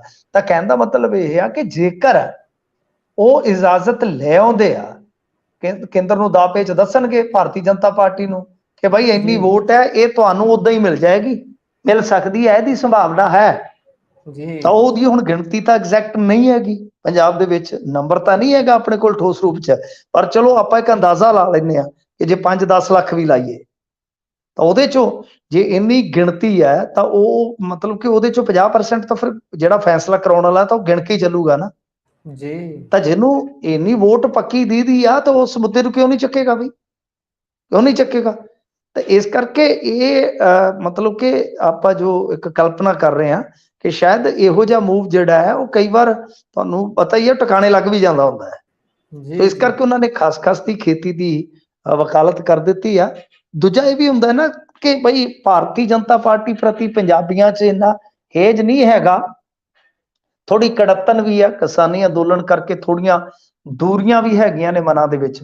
ਪਰ ਕਈ ਵਾਰ ਇਹ ਹੁੰਦਾ ਕਿ ਇਸ ਤਰ੍ਹਾਂ ਦੀ ਗੱਲ ਕਰਕੇ ਕਿ ਜਦੋਂ ਕੋਈ ਇਸ ਤਰ੍ਹਾਂ ਦਾ ਲੀਡਰ ਪਾਰਟੀ 'ਚ ਜਾਂਦਾ, ਉਸ ਪਾਰਟੀ 'ਚ ਜਿਹਦੇ ਪ੍ਰਤੀ ਥੋੜਾ ਜਿਹਾ ਕਿਤੇ ਗੁੱਸਾ ਹੋਵੇ ਖਾਸ ਇਲਾਕੇ ਦੇ ਵਿੱਚ, ਖਾਸ ਖਿੱਤੇ ਦੇ ਵਿੱਚ, ਤਾਂ ਫਿਰ ਉਹ ਲੋਕਾਂ ਨੂੰ ਮਤਲਬ ਕਿ ਨਾਲ ਜੋੜੀ ਰੱਖਣ ਵਾਸਤੇ ਇਸ ਤਰ੍ਹਾਂ ਦਾ ਕੋਈ ਕਰਦਾ, ਮੁੱਦਾ ਚੁੱਕਦਾ ਕਿ ਹਾਂ ਲੋਕਾਂ ਨੂੰ ਲੱਗੇ ਕਿ ਹਾਂ ਯਾਰ ਇਹ ਸਾਡੀ ਗੱਲ ਕਰਨ ਗਿਆ ਉੱਥੇ। ਮਤਲਬ ਅੱਜ ਇਹ ਆ, ਕੱਲ ਨੂੰ ਹੋ ਸਕਦਾ ਕੋਈ ਪਾਣੀਆਂ ਦਾ ਮੁੱਦਾ ਜਾਂ ਇਸ ਤਰ੍ਹਾਂ ਦੀ ਕੋਈ ਗੱਲ ਚੁੱਕੀ ਜਾਵੇ। ਤਾਂ ਖੈਰ ਦੇਖਦੇ ਹਾਂ ਖਸਖਸ ਦੀ ਖੇਤੀ ਨੂੰ ਕੋਈ ਇਜਾਜ਼ਤ ਮਿਲਦੀ ਹੈ ਜਾਂ ਸਿਰਫ ਇਹ ਗੱਲਾਂ ਨੇ। ਜਿਵੇਂ ਮੈਂ ਕਿਹਾ ਕਿ ਕਈ ਵਾਰ ਮਤਲਬ ਕਿ ਕਈ ਪੱਖ ਤੋਂ ਸਿਰਫ ਕੱਲੀਆਂ ਗੱਲਾਂ ਹੀ ਕੀਤੀਆਂ ਜਾਂਦੀਆਂ, ਕਈ ਵਾਰੀ ਉਦਾ ਵੀ ਖੇਡਿਆ ਜਾਂਦਾ। ਰਹੀ ਗੱਲ ਹੁਣ ਸਪੋਰਟ ਦੀ, ਦੇਖੋ ਉਹ ਤੇ ਉਹ ਖੁੱਲ ਕੇ ਆ ਹੀ ਗਿਆ ਸਾਹਮਣੇ ਜਦੋਂ ਸਪੋਰਟ ਕਰ ਦਿੱਤੀ। ਹਾਲਾਂਕਿ ਚਰਚੇ ਇਹ ਵੀ ਨੇ ਕਿ ਇਹਨਾਂ ਨੇ ਜਲਦੀ ਭਾਰਤੀ ਜਨਤਾ ਪਾਰਟੀ 'ਚ ਜਾਣਾ, ਤੇ ਵੈਸੇ ਜੀ ਇਹ ਪ੍ਰੈਜ਼ੀਡੈਂਸੀ ਵਾਸਤੇ ਜਿਹੜੀ ਚੋਣ ਹੋਈ ਸੀਗੀ ਰਾਮਨਾਥ ਕੋਵਿੰਦ ਵਾਲੀ, ਉਹਦੇ ਵਿੱਚ ਵੋਟ ਕਰ ਚੁੱਕੇ ਆ ਭਾਰਤੀ ਜਨਤਾ ਪਾਰਟੀ ਨੂੰ, ਠੀਕ ਹੈ ਨਾ ਜੀ। ਤਾਂ ਇਹਦੇ 'ਚ ਤਾਂ ਕੋਈ ਹੁਣ ਉਹ ਕੋਈ ਵੱਡੀ ਕੋਈ ਜਿਵੇਂ ਕਹਿ ਲਈਏ ਨਾ ਅਸਚਰਜ ਵਾਲੀ ਗੱਲ ਨਹੀਂ ਹੈਗੀ। ਤਾਂ ਇਹ ਆ ਕਿ ਹੁਣ ਉਹਦਾ ਰਿਜ਼ਲਟ ਕੀ ਨਿਕਲੇਗਾ। ਗੱਲ ਤਾਂ ਇਹ ਹੈ ਨਾ ਕਿ ਭਾਰਤੀ ਜਨਤਾ ਪਾਰਟੀ ਨਾਲ ਜੁੜਨ ਉਪਰੰਤ ਉਹਦਾ ਰਿਜ਼ਲਟ ਕੀ ਨਿਕਲੇਗਾ। ਕਿ ਭਾਰਤੀ ਜਨਤਾ ਪਾਰਟੀ ਕੁਝ ਸੋਚ ਰਹੀ ਹੈ? ਜੇ ਸੋਚ ਰਹੀ ਹੈ ਤਾਂ ਕੀ ਸੋਚ ਰਹੀ ਹੈ? ਭਾਰਤੀ ਜਨਤਾ ਪਾਰਟੀ ਇਹ ਸੋਚ ਰਹੀ ਹੈ ਕਿ ਕਿਤੋਂ ਵੀ 5000 ਵੋਟ ਆਉਂਦੀ ਹੈ, 4000 ਆਉਂਦੀ ਹੈ, 10000 ਆਉਂਦੀ ਹੈ ਕਿਸੇ ਦੇ ਨਾਲ, ਉਹ ਲਈ ਆਓ, ਲਈ ਆਓ। ਕਿਉਂ? ਕਿਉਂਕਿ ਉਹਨਾਂ ਦਾ ਆਪਦਾ ਤੇ ਇੱਥੇ ਹੈ ਨਹੀਂਗਾ ਕੋਈ ਜ਼ਿਆਦਾ ਖਾਸ। ਤਾਂ ਉਹਦੇ ਨਾਲ ਕੀ ਹੈ ਕਿ ਉਹ ਚਾਹੁੰਦੇ ਆ ਕਿ ਜਲੰਧਰ ਜਿਮਨੀ ਚੋਣ ਤੱਕ ਅਸੀਂ ਘੱਟੋ ਘੱਟ ਇੰਨੇ ਜੋਗੇ ਹੋ ਜਾਈਏ ਕਿ ਅਸੀਂ ਤੀਜੇ ਨੰਬਰ ਤੇ ਆ ਜਾਈਏ। ਜੀ ਉਹਨਾਂ ਦੀ ਲੜਾਈ ਜਿੱਤਣ ਵਾਸਤੇ ਨਹੀਂ, ਉਹਨਾਂ ਦੀ ਲੜਾਈ ਆ ਵਿਖਣ ਵਾਸਤੇ ਕਿ ਅਸੀਂ ਮਤਲਬ ਕਿ ਦਿਸਣ ਲੱਗ ਜਾਈਏ। ਜਿੱਤਣ ਦੀ ਗੱਲ ਨਹੀਂ, ਦਿਸਣ ਦੀ ਗੱਲ ਆ। ਸੋ ਇਸ ਕਰਕੇ ਉਹਨਾਂ ਨੂੰ ਜਿੱਥੋਂ ਵੀ ਕੋਈ ਬੰਦਾ ਇਸ ਤਰ੍ਹਾਂ ਦਾ ਮਿਲਦਾ ਹੈ ਉਹਨੂੰ ਲੈ ਆਉਂਦੇ ਆ। ਬਾਕੀ ਹੋਰ ਵੀ ਬੰਦੇ ਉਹਨਾਂ ਦੇ ਇਨ ਟੱਚ ਹੈਗੇ ਆ। ਤੁਸੀਂ ਦੇਖਿਓ 24 ਜਾਂ 27 ਉਹ ਆਉਣ ਦਿਓ, ਉਹ ਜਦੋਂ 2 ਸਾਲ ਆਉਣਗੇ ਤਾਂ ਤੁਸੀਂ ਦੇਖਿਓ ਧੜਾ ਧੜ ਲੋਕੀ ਛਾਲਾਂ ਮਾਰ ਮਾਰ ਕੇ ਉਧਰ ਨੂੰ ਉਲਰਨਗੇ। ਜੀ ਮਿੰਟੂ ਜੀ, ਇੱਕ ਨਿੱਜੀ ਸਵਾਲ ਹੈ ਮੇਰਾ, ਸੰਖੇਪ ਚ ਜਵਾਬ ਚਾਹੂੰਗਾ ਇਸ ਗੱਲ ਦਾ। ਭਾਜਪਾ ਦੇ ਕੋਲ ਇਹੋ ਜੀ ਕਿਹੜੀ ਮਸ਼ੀਨ ਹੈ ਕਿ ਕੋਈ ਵੀ ਬਲਾਤਕਾਰ ਦੇ ਇਲਜ਼ਾਮਾਂ ਵਾਲਾ ਵਿਅਕਤੀ ਹੋਵੇ, ਕੋਈ ਵੀ ਭ੍ਰਿਸ਼ਟਾਚਾਰੀ ਹੋਵੇ, ਮਿੰਟ ਚ ਸਾਫ਼ ਹੋ ਜਾਂਦਾ? ਇਹ ਕੀ ਚੱਕਰ ਹੈ? ਨਹੀਂ, ਇਹ ਨਿੱਜੀ ਤਾਂ ਨਹੀਂ ਹੈ, ਤਾਂ ਚਲੋ ਮੇਰੇ ਬਾਰੇ ਨਹੀਂ ਹੈ, ਇਹ ਤਾਂ ਸਿਆਸਤ ਬਾਰੇ ਆ। ਗੱਲ ਇਹ ਆ ਕਿ ਦੇਖੋ ਹਾਂਜੀ, ਅੱਛਾ ਦੇਖੋ ਗੱਲ ਇਹ ਆ ਕਿ ਇਹ ਜਿਹੜੀਆਂ ਹੁੰਦੀਆਂ ਨੇ ਨਾ ਰਾਜਕਰਤਾ ਪਾਰਟੀਆਂ ਹੁੰਦੀਆਂ ਜਿਹੜੀਆਂ ਜਿਨ੍ਹਾਂ ਦਾ ਰਾਜ ਹੁੰਦਾ ਹੈ, ਉਹ ਮਸ਼ੀਨ ਉਹਨਾਂ ਦੇ ਹੱਥ 'ਚ ਹੁੰਦੀ ਹੈ। ਕਾਂਗਰਸ ਆ ਗਈ, ਕਾਂਗਰਸ ਦੇ ਹੱਥ 'ਚ ਆ ਜਾਏਗੀ। ਫਿਰ ਇਹੋ ਜਿਹੇ ਜਿਹੜੇ ਬੰਦੇ ਹੁੰਦੇ ਆ ਛੱਡ ਛਡਾ ਕੇ ਉਧਰ ਨੂੰ ਭੱਜਦੇ ਆ। ਤੇ ਇਹ ਗੱਲ ਇਹ ਆ ਕਿ ਕੇਸਾਂ ਕਰਕੇ ਤੇ ਅੱਧੇ ਉਧਰ ਨੂੰ ਤੁਰੇ ਜਾਂਦੇ ਨੇ ਜੀ। ਇਹ ਵੀ ਤੇ ਚੱਕਰ ਹੈਗਾ ਨਾ। ਸੋ ਇਹਦੇ 'ਚ ਭਾਰਤੀ ਰਾਜਨੀਤੀ ਦਾ ਹੀ ਦੋਸ਼ ਹੈ। ਭਾਰਤੀ ਰਾਜਨੀਤੀ ਹੀ ਐਸੀ ਹੈ ਕਿ ਉਹਦੇ ਵਿੱਚ ਸਿਰਫ ਇੱਕ ਤਰ੍ਹਾਂ ਨਾਲ ਕਹਿ ਲਓ ਕਿ ਸੱਤਾ ਦੀ ਕੀਮਤ ਹੈ, ਤਾਕਤ ਦੀ ਹੀ ਕੀਮਤ ਹੈ। ਦੂਜੀਆਂ ਚੀਜ਼ਾਂ ਜਿਹੜੀਆਂ ਸਾਰੀਆਂ ਬਹੁਤ ਪਿੱਛੇ ਛੁੱਟ ਜਾਂਦੀਆਂ। ਸੋ ਇਹ ਰਾਜਨੀਤਿਕ ਦੋਸ਼ ਹੈ, ਇਹਦੇ ਵਿੱਚ ਕੋਈ ਪਾਰਟੀ ਨਹੀਂ ਹੈ। ਜਿਹੜਾ ਵੀ ਆ ਜਾਏਗਾ ਤੁਸੀਂ ਦੇਖ ਲਓ, ਕਿਸੇ ਸਮੇਂ ਅਕਾਲੀ ਦਲ ਦੇ ਵਿੱਚ ਕੌਣ ਕੌਣ ਸ਼ਾਮਲ ਹੋਇਆ, ਕੱਢ ਕੇ ਦੇਖ ਲਓ। ਜਦੋਂ ਪਾਵਰ ਦੇ ਵਿੱਚ ਸੀ ਤਾਂ ਕੋਈ ਮੋਗੇ ਵਾਲਾ ਜੈਨ ਆ ਗਿਆ ਜੀ, ਕੋਈ ਫਲਾਣਾ ਆ ਗਿਆ, ਫਲਾਣਾ ਆ ਗਿਆ, ਐਂ ਹੀ ਤੁਰੇ ਆਉਂਦੇ ਸੀ। ਪਤਾ ਨਹੀਂ ਕਿਵੇਂ ਕੀ ਉਹਨਾਂ ਦੇ ਕੋਲ ਮੰਤਰ ਸੀ। ਤੇ ਹੁਣ ਨਹੀਂ ਆਉਂਦੇ ਅਕਾਲੀ ਦਲ 'ਚ। ਗੱਲ ਤਾਂ ਸਾਰੀ ਪਾਵਰ ਦੀ ਹੈ ਨਾ, ਸਲਾਮ ਪਾਵਰ ਨੂੰ ਹੁੰਦੀ ਆ। ਹਜ਼ੂਰ ਤੁਹਾਡੇ ਕੋਲ ਉਹ ਜਿਵੇਂ ਨਾ ਮੈਨੂੰ ਇੱਕ ਵਾਰੀ ਕਹਿੰਦੇ ਜੀ ਆਮੀਰ ਖਾਨ ਮੇਰਾ ਮਤਲਬ ਕਿ ਭਤੀਜਾ ਕਹਿੰਦਾ ਕਿ ਆਮੀਰ ਖਾਨ ਤੀਸਰਾ ਵਿਆਹ ਕਰਵਾਉਣ ਜਾ ਰਿਹਾ। ਤੇ ਮੈਂ ਕਿਹਾ ਆਮੀਰ ਖਾਨ ਭਾਵੇਂ 30ਵਾਂ ਕਰਾ ਲੇ, ਕਿਉਂਕਿ ਉਹਦੇ ਕੋਲ ਪੈਸਾ ਹੈ, ਉਹਦੇ ਕੋਲ ਤਾਕਤ ਹੈ ਪੈਸੇ ਦੀ, ਠੀਕ ਹੈ ਨਾ। ਤਾਂ ਮੈਂ ਕਿਹਾ ਤੇ ਜੇ ਤੂੰ ਐਵੇਂ ਵਿਹਲੜ ਤੁਰਦਾ ਫਿਰਦਾ ਰਿਹਾ ਤੇ ਤੇਰਾ ਇੱਕ ਵੀ ਨਹੀਂ ਹੋਣਾ, ਇੱਕ ਵੀ ਮੁਸ਼ਕਲ ਹੈ ਤੇਰਾ। ਗੱਲ ਤਾਕਤ ਜੀ।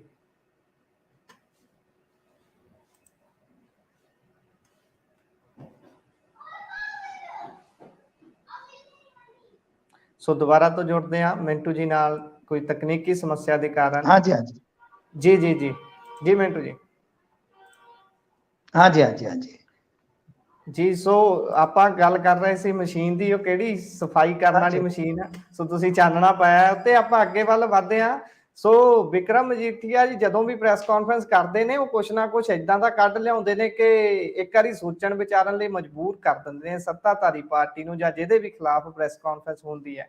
ਇਸ ਵਾਰ ਕੀ ਲੈ ਕੇ ਆਏ ਨੇ ਖਾਸ ਜੀ? ਇਹ ਦੇਖੋ ਐਤਕੀ ਜੋ ਲੈ ਕੇ ਆਏ ਆ, ਉਹਨਾਂ ਦਾ ਨੈਟਵਰਕ ਤਗੜਾ ਹੋਣ ਦਾ ਇੱਕ ਤੁਹਾਨੂੰ ਮੈਂ ਇਹ ਵੀ ਦੱਸ ਦਿੰਦਾ ਵਿਚਲੀ ਗੱਲ ਜੀ, ਗੱਲ ਗਾਹ ਨਾ ਕਰਿਓ। ਇਹ ਅਸਲ ਦੇ ਵਿੱਚ ਰਹੇ ਨੇ ਹਜ਼ੂਰ ਲੋਕ ਸੰਪਰਕ ਮੰਤਰੀ ਜੀ। ਜਿਹੜਾ ਬੰਦਾ ਲੋਕ ਸੰਪਰਕ ਮੰਤਰੀ ਹੁੰਦਾ ਨਾ, ਉਹਦੇ ਬਹੁਤ ਮੀਡੀਆ ਵਾਲਿਆਂ ਨਾਲ, ਬਹੁਤ ਬੰਦਿਆਂ ਨਾਲ ਗਾਹ ਦੀ ਗਾਹ ਹੋ ਜਾਂਦੇ ਆ। ਤੇ ਉਹਨੂੰ ਅੱਧੀ ਪੱਤਰਕਾਰਤਾ ਛੱਡੋ, ਸਾਰੀ ਦੀ ਸਾਰੀ ਪੱਤਰਕਾਰਤਾ ਆ ਜਾਂਦੀ ਹੈ ਜੀ, ਕਿਉਂਕਿ ਵਾਹ ਉਸ ਡਿਪਾਰਟਮੈਂਟ ਨਾਲ ਰਹਿਣਾ। ਸੋ ਅਸਲ 'ਚ ਇਹ ਕਹਾਣੀ ਹੈ ਕਿ ਅੰਦਰ ਖਾਤੇ ਉਹਨਾਂ ਦੇ ਕੋਲ ਇਸ ਤਰ੍ਹਾਂ ਦੇ ਡਾਕੂਮੈਂਟ ਜਿਹੜੇ ਪਹੁੰਚ ਜਾਂਦੇ ਆ, ਉਹ ਕਢਾ ਲੈਂਦੇ ਆ। ਸਰਕਾਰ ਚਲਾਈਆਂ ਉਹਨਾਂ ਨੇ ਤਾਂ ਉਹਨਾਂ ਦੇ ਬੰਦੇ ਹੈਗੇ ਆ, ਸੋਰਸਸ ਹੈਗੇ ਆ, ਬਸ ਕਹਿਣ ਦਾ ਮਤਲਬ ਇਹ ਆ। ਤਾਂ ਉਹ ਚੀਜ਼ਾਂ ਵੈਸੇ ਕੋਈ ਨਵੀਆਂ ਨਹੀਂ ਹੈ। ਇੱਕ ਤੇ ਉਹੀ ਆ ਆ ਜਿਹੜੇ ਸਕਸੈਨਾ ਹੋਰੀ ਜਿਨ੍ਹਾਂ ਦਾ ਰੌਲਾ ਪੈਂਦਾ, ਮੁੰਡਾ ਨਹੀਂ ਉਹ ਸਮਾਈਲਿੰਗ ਜੀ ਵਾਲਾ, ਉਹਦੀ ਤਸਵੀਰ ਮਤਲਬ ਕਿ ਜਿਵੇਂ ਗਾਣਾ ਸੀ ਨਾ, ਰਾਤੀ ਤੇਰੀ ਤਸਵੀਰ ਸਾਨੂੰ ਰੋਂਦਿਆਂ ਨੂੰ ਵੇਖ ਵੇਖ ਹੱਸਦੀ ਰਹੀ, ਤਾਂ ਉਹ ਜਿਹੜੀ ਜੀ ਉਹਦੀ ਸਮਾਈਲੀ ਤਸਵੀਰ ਆ ਜਿਹੜੀ, ਉਹ ਬੜੀ ਵਾਇਰਲ ਹੋ ਜਾਂਦੀ ਹੈ ਕਈ ਵਾਰ। ਹਾਲਾਂਕਿ ਮੈਂ ਕਿਸੇ ਦੀ ਸ਼ਕਲ ਜਾਂ ਕਿਸੇ ਦੀ ਉਹ ਤੇ ਨਹੀਂ ਮੈਂ ਟਿੱਪਣੀ ਕਰ ਰਿਹਾ, ਮੇਰੇ ਕਹਿਣ ਦਾ ਮਤਲਬ ਕਿ ਉਹ ਬਹੁਤ ਵਾਇਰਲ ਕੀਤੀ ਜਾਂਦੀ ਹੈ ਮੀਮੋ ਵਗੈਰਾ ਬਣਾ ਕੇ। ਤਾਂ ਕਹਿਣ ਦਾ ਭਾਵ ਇਹੋ ਆ ਕਿ ਉਹਨਾਂ ਦਾ ਜ਼ਿਕਰ ਕਰਦੇ ਹੋਇਆ ਕਿਹਾ ਕਿ ਦਾਵਾ ਕੀਤਾ ਕਿ ਇੱਕ ਯੂਪੀ ਤੋਂ ਬੰਦਾ ਹੋਰ ਬੁਲਾਇਆ ਜਾ ਰਿਹਾ ਚੰਗੀ ਮੋਟੀ ਤਨਖਾਹ ਤੇ। ਮਤਲਬ ਕਿ ਉਹ ਕਹਿੰਦੇ ਕਿ ਇੱਕ ਪਾਸੇ ਤੁਸੀਂ ਪੰਜਾਬੀਆਂ ਨੂੰ ਪੰਜਾਬ 'ਚ ਨੌਕਰੀ ਦਾ ਦਾਵਾ ਕਰਦੇ ਹੋ ਤੇ ਦੂਸਰੇ ਪਾਸੇ ਇਹਨਾਂ ਨੂੰ ਲਿਆ ਕੇ ਫਿੱਟ ਕਰ ਰਹੇ ਹੋ। ਜੀ ਦੂਜੇ ਨੰਬਰ ਤੇ ਦੋਸ਼ ਲਾਇਆ ਬਲਕਾਰ ਐਮਐਲਏ ਤੇ, ਬਲਕਾਰ ਸਿੰਘ ਐਮਐਲਏ ਦੇ ਨਾਲ ਵੈਸੇ ਹੀ ਭਸੂੜੀ ਪਈ ਵੀ ਹੈ ਇਹਦੀ, ਮਜੀਠੀਆ ਸਾਹਿਬ ਦੀ। ਤਾਂ ਉਹ ਕਹਿ ਰਹੇ ਆ ਕਿ ਅਸਲ ਦੇ ਵਿੱਚ ਇਹਨੇ ਆਪਣੇ ਮੁੰਡੇ ਨੂੰ ਭਰਤੀ ਕਰਾਉਣ ਵਾਸਤੇ ਇੱਕ ਫਰਜ਼ੀ ਸਰਟੀਫਿਕੇਟ ਬਣਾਇਆ ਹੋਇਆ ਹੈ। ਸੋ ਇਹ ਰੌਲਾ ਹੈ। ਇਹ ਦੋ ਤਿੰਨ ਵੱਡੀਆਂ ਗੱਲਾਂ ਜਿਹੜੀਆਂ ਮਜੀਠੀਆ ਨੇ ਕਹੀਆਂ ਨੇ। ਤਾਂ ਭਾਈ ਹੁਣ ਮੈਂ ਜਿਵੇਂ ਤੁਹਾਨੂੰ ਦੱਸਿਆ ਕਿ ਆਮ ਆਦਮੀ ਪਾਰਟੀ ਦੇ ਦਿਨ ਕੋਈ ਅੱਛੇ ਨਹੀਂ ਚੱਲ ਰਹੇ, ਖਾਸ ਦਿਨ ਨਹੀਂ ਚੱਲ ਰਹੇ, ਤਾਂ ਬੜੇ ਸਿਆਪੇ ਪੈ ਰਹੇ ਆ। ਕੋਈ ਇਹਨਾਂ ਦਾ ਲੀਡਰ ਗ੍ਰਿਫਤਾਰ ਹੋ ਰਿਹਾ, 7 ਗ੍ਰਿਫਤਾਰ ਹੋ ਗਏ ਜਿੰਨੇ ਹਫਤੇ ਦੇ ਦਿਨ ਹੁੰਦੇ ਆ ਖੰਨੇ ਦੇ ਵਿੱਚ। ਜੀ ਉਹ ਕਹਿੰਦੇ ਆ ਕਿ ਸਾਨੂੰ ਵਿਧਾਇਕ ਨਹੀਂ ਰਗੜਾਤਾ। ਵਿਧਾਇਕ ਕਹਿੰਦਾ ਮੇਰਾ ਕਸੂਰ ਹੀ ਕੋਈ ਨਹੀਂ, ਇਹ ਵਸੂਲੀ ਕਰਦੇ ਸੀ। ਜੀ ਹੁਣ ਦੂਜੇ ਪਾਸੇ ਜੇ ਦੇਖੋਗੇ ਤਾਂ ਕੀਰਤਪੁਰ ਸਾਹਿਬ ਦੇ ਲਾਗੇ ਉਹ ਜਿਹੜਾ ਮੁੰਡੇ ਨੇ ਖੁਦਕੁਸ਼ੀ ਕੀਤੀ, ਉਹਦੇ 'ਚ ਇਹਨਾਂ ਦੇ 2 ਲੀਡਰ 3 ਵੱਡੇ ਜਿਹੜੇ ਫਸੇ ਫਿਰਦੇ ਨੇ। ਇਸ ਕਰਕੇ ਇਹਨਾਂ ਦਾ ਟਾਈਮ ਜਿਹੜਾ ਹੈ ਨਾ ਉਹ ਖਰਾਬ ਹੀ ਚੱਲ ਰਿਹਾ। ਹਰੇਕ ਪਾਸਿਓਂ ਲਾਂਭੇ, ਹਰੇਕ ਪਾਸਿਓਂ ਹੀ ਗੱਲਾਂ ਬਾਤਾਂ ਜਿਹੜੀਆਂ ਉਹ ਇਦਾਂ ਦੀਆਂ ਹੀ ਆ। ਤਾਂ ਖੈਰ ਚੰਗਾ ਹੋਏਗਾ ਜੇ ਆਪਣੀਆਂ ਇਹਨਾਂ ਗਲਤੀਆਂ ਨੂੰ, ਇਹਨਾਂ ਚੀਜ਼ਾਂ ਨੂੰ ਕੰਟਰੋਲ ਕਰਨ, ਠੀਕ ਆ। ਨਹੀਂ ਤੇ ਫਿਰ ਲੋਕ ਤੇ ਤੁਹਾਨੂੰ ਪਤਾ ਹੀ ਆ, ਕੱਟ ਵੀ ਕਰ ਦਿੰਦੇ ਤੇ ਫਿਰ ਰੋਲ ਵੀ ਦਿੰਦੇ ਕੰਟਰੋਲ। ਜੀ ਇਹ ਤਾਂ ਹੈ ਜੀ। ਜੇ ਵਿਰੋਧ ਵਿੱਚ ਕੋਈ ਨਾ ਹੋਵੇ ਤਾਂ ਡਰ ਹੀ ਖਤਮ ਹੋ ਜਾਵੇ ਤੇ ਚੰਮਦੀਆਂ ਚੱਲਣਗੀਆਂ। ਇਸ ਲਈ ਵਿਰੋਧ ਹੋਣਾ ਵੀ ਬੜਾ ਜ਼ਰੂਰੀ ਹੈ ਤੇ ਸੁਚਾਰੂ ਰੂਪ ਚ ਸਹੀ ਢੰਗ ਨਾਲ ਵਿਰੋਧ ਹੋਣਾ ਬੜਾ ਜ਼ਰੂਰੀ ਹੈ। ਗੱਲ ਪੰਜਾਬ ਪੁਲਿਸ ਦੀ ਕਰਦੇ ਆ, ਕਹਿੰਦੇ ਟੂਰਿਸਟ ਨਾਲ ਬੜੀ ਬੁਰੀ ਕੀਤੀ ਹੈ ਇਹਨਾਂ ਨੇ। ਹਾਂਜੀ ਦੇਖੋ, ਇਹ ਕੋਈ ਟੂਰਿਸਟ ਗਰੁੱਪ ਆਇਆ ਸੀਗਾ ਇੱਥੇ ਅੰਮ੍ਰਿਤਸਰ ਦੇ ਵਿੱਚ, ਤਾਂ ਉਹਦੇ 'ਚ ਮਤਲਬ ਕਿ ਹੋਇਆ ਕੀ ਹੈ ਕਿ ਸਨੈਚਿੰਗ ਹੋ ਗਈ, ਬੈਗ ਖੋਇਆ ਗਿਆ ਰੇਲਵੇ ਸਟੇਸ਼ਨ ਦੇ ਕੋਲ। ਤੇ ਉਸ ਤੋਂ ਬਾਅਦ ਹੁੰਦਾ ਕੀ ਹੈ ਕਿ ਉਹ ਪੁਲਿਸ ਕੋਲ ਜਾਂਦੇ ਆ ਤੇ ਪੁਲਿਸ ਵਾਲੇ ਇਹ ਕਹਿੰਦੇ ਆ ਕਿ ਬਈ DDR ਕੱਟ ਕੇ ਫੜਾ ਦਿੰਦੇ ਹੱਥ ਦੇ ਵਿੱਚ। ਤੇ ਜਦੋਂ ਉਹ DDR ਪੜ੍ਹਦੇ ਆ ਤੇ ਉਹਦੇ ਵਿੱਚ ਸਨੈਚਿੰਗ ਗਾਇਬ ਆ, ਸਨੈਚਿੰਗ ਲਿਖੀ ਨਹੀਂ ਹੋਈ। ਉਹ ਕਹਿੰਦੇ ਜੀ ਗੱਲ ਇਹ ਆ ਕਿ ਬੈਗ ਹੀ ਡਿੱਗ ਪਿਆ ਜੀ। ਉਹ ਹੈਰਾਨ ਆ। ਤੇ ਉਹਨਾਂ ਨੇ ਟਵੀਟ ਜਿਹੜਾ ਆ ਉਹ ਕੀਤਾ ਮੈਂਸ਼ਨ ਕਰਕੇ CM ਸਾਹਿਬ ਨੂੰ ਕਿ ਇੱਥੇ ਤੁਹਾਡੇ ਪੰਜਾਬ 'ਚ ਆਏਗਾ ਕੌਣ, ਆ ਜੇ ਤੁਹਾਡਾ ਹਾਲ ਰਿਹਾ। ਪਹਿਲੀ ਗੱਲ ਸਨੈਚਿੰਗ ਹੋ ਰਹੀ ਆ। ਦੂਜੀ ਗੱਲ ਹੈ ਕਿ ਪੁਲਿਸ ਪਹਿਲਾਂ ਤਾਂ ਕੁਝ ਕਰ ਹੀ ਨਹੀਂ ਸੀ ਰਹੀ, ਜੇ ਕਰ ਰਹੀ ਆ ਤੇ ਕੇਸ ਬਦਲ ਰਹੀ। ਹੁਣ ਸਨੈਚਿੰਗ ਜਿਹੜੀ ਆ ਉਹ ਥਾਣੇ ਦੇ ਵਿੱਚ ਹੁਣ ਮਤਲਬ ਕਿ ਇੱਕ ਤਰ੍ਹਾਂ ਨਾਲ ਕਹਿ ਲਓ ਕਿ ਰਿਕਾਰਡ 'ਚ ਚੜ ਜਾਂਦਾ ਮਾਮਲਾ। ਖੋਹ ਹੋਈ ਹੈ, ਸਨੈਚਿੰਗ ਹੋਈ ਹੈ, ਝਪਟਮਾਰੀ ਹੋਈ ਹੈ। ਤਾਂ ਦੂਜੀ ਗੱਲ ਹੈ ਕਿ ਫਿਰ ਤੁਹਾਨੂੰ ਬੰਦਾ ਲੱਭਣ ਦੀ ਤਕਲੀਫ ਵੀ ਕਰਨੀ ਪਊਗੀ, ਟਾਈਮ ਵੇਸਟ ਹੋਏਗਾ। ਪੰਜਾਬ ਪੁਲਿਸ ਟਾਈਮ ਵੀ ਬਚਾਉਂਦੀ ਹੈ ਨਾ, ਰੌਲਾ ਕੋਈ ਇਹ ਕਿਹਾ।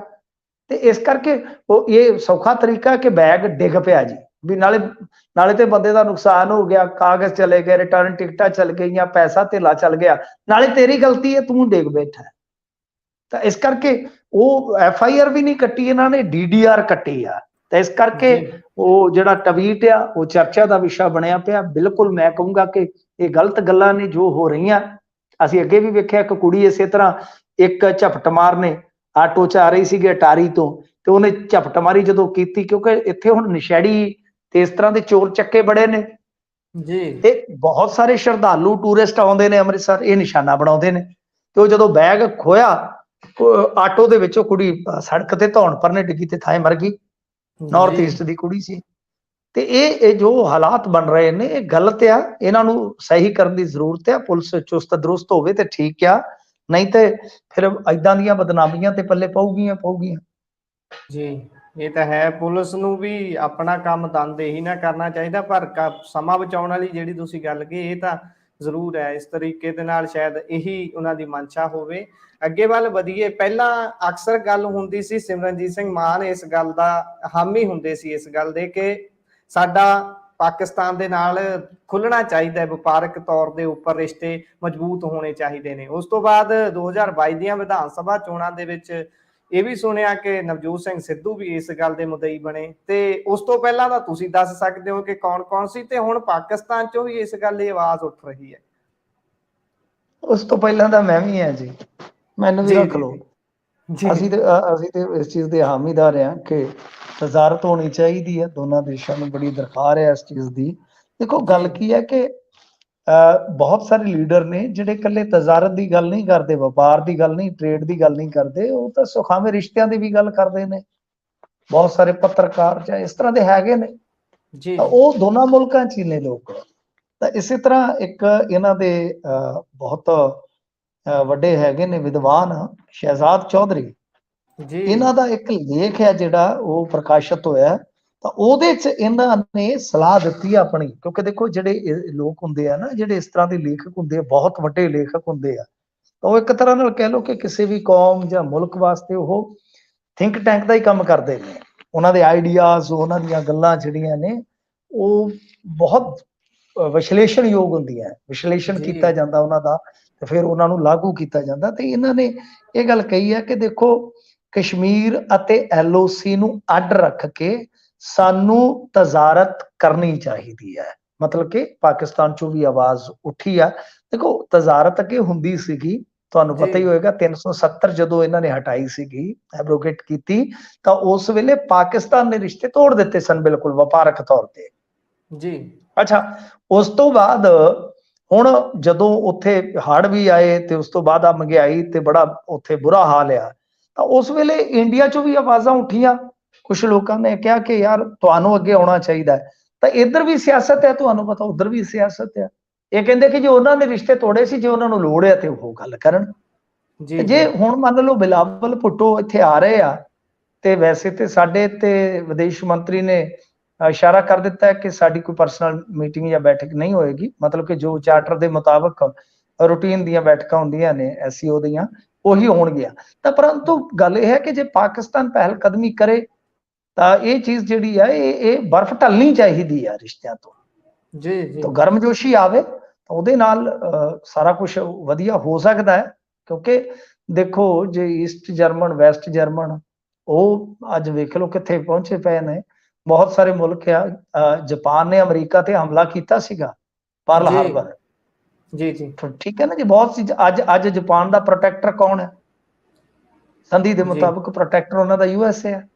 ਜੀ ਤਾਂ ਗਾਂ ਜਾ ਕੇ ਇਹਨਾਂ ਨੂੰ ਵੈਸੇ ਤੇ ਮੈਨੂੰ ਨਹੀਂ ਲੱਗਦਾ, ਜਦੋਂ ਤੱਕ ਕੱਟੜਤਾ ਇਹਨਾਂ ਦੀ ਜ਼ਿਹਨ 'ਚ ਬੜੀ ਹੈ ਉਦੋਂ ਤੱਕ ਮੈਨੂੰ ਨਹੀਂ ਲੱਗਦਾ ਰਿਸ਼ਤੇ ਸੁਖਾਵੇਂ ਹੋਣਗੇ।